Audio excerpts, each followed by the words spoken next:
Good morning and welcome to day 21. 3 weeks, guys. That's wild.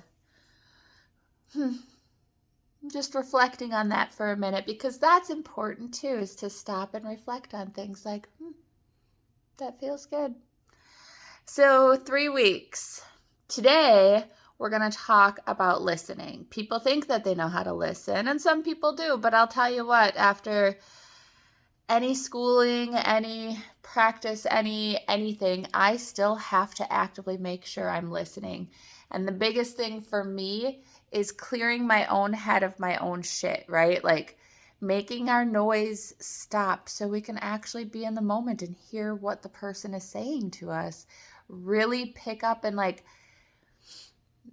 tune into them, feel like their wavelength, like be on their vibe, right? Like we really have to zone in on the person to pick up.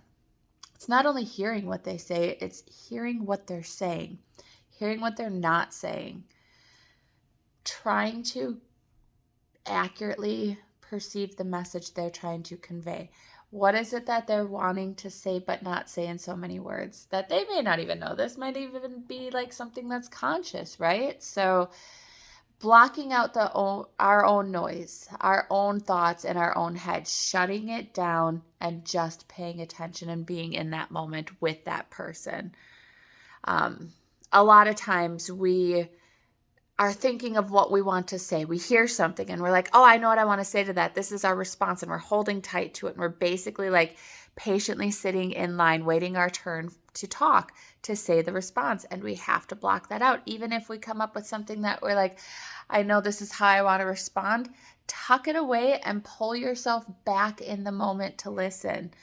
Face the person, look at them, smile, nod, show encouragement that you're listening, that you're paying attention. These nonverbal cues can make a lot of difference, right? Like to show that you're actively paying attention to them, turning towards them, whatever it takes. If I'm just like sitting here talking like this, and obviously I'm not paying attention, right? And that feels like shit and people are going to shut down.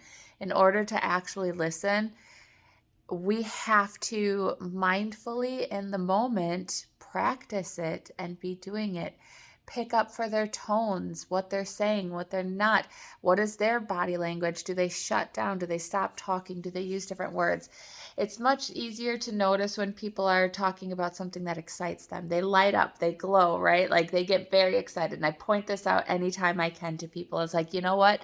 When you were talking about that, you lit up and had this glow about you that I haven't seen before. And it helps them to notice because sometimes we don't even know that we're doing it, right? So, really listening, paying attention. And these two topics make sense to me to go together, and they may not for you, but I'm going to try and bridge the gap to explain it. So, the other part I want to talk about is like why I don't share my personal information with somebody, right?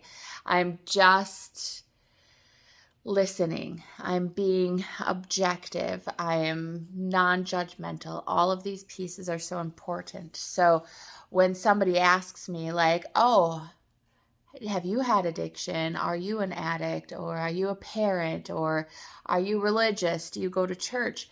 I don't answer those questions, but I don't give it the standard counselor answer of like, oh, we don't ask personal questions about or answer personal questions about ourselves. I explain to them the reason why. And what it is that whether we notice or not, what we know about somebody is our interpretation of them. It impacts what we think about them. So if I say, yes, I've had an addiction, or no, I've had an addiction, they have some kind of preconceived notion in their mind about that. If I say no, they're like, this person can't help me. They don't know what I'm going through. And then they've automatically shut it down, or at least shut it down to an extent.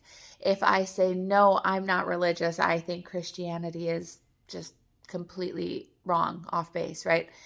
That might shut it down. That might be something that's so fucking important to them that they don't think I'm able to help them because I don't have the same belief system as them. If I say something like, no, I'm a parent, or yes, I'm a parent, then maybe they trust what I say about parenting more, but it's not like we're out here giving advice, right? So It's not that I'm a trustworthy source to get advice from. It's just how much do they think that I'm able to relate, because that's part of connection, is how much we can feel we relate to people. And so people think that you need this reciprocated back and forth. Like, I need to know about you, you need to know about me, so we have this balance of a relationship.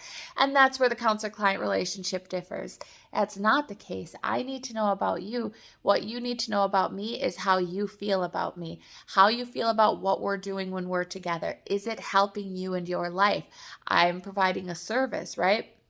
So you don't necessarily need to know my stuff to know if what we have is a good rapport, if what we have makes you feel safe and comfortable and not judged and heard and listened to.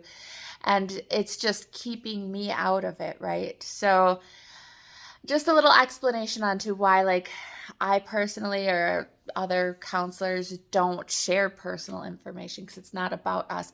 We need to listen. We need to hear you and what you're saying. That's what matters to us.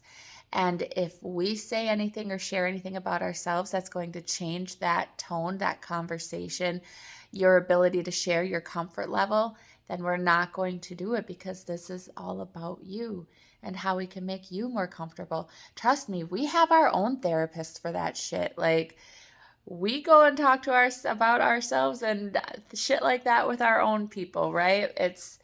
We have our therapists, our counselors, just as you have yours, and we are yours. So I hope you can see the correlation between the two. If not, then it's just fucking ramblings by Miranda on a Sunday morning. But have a wonderful day, everybody.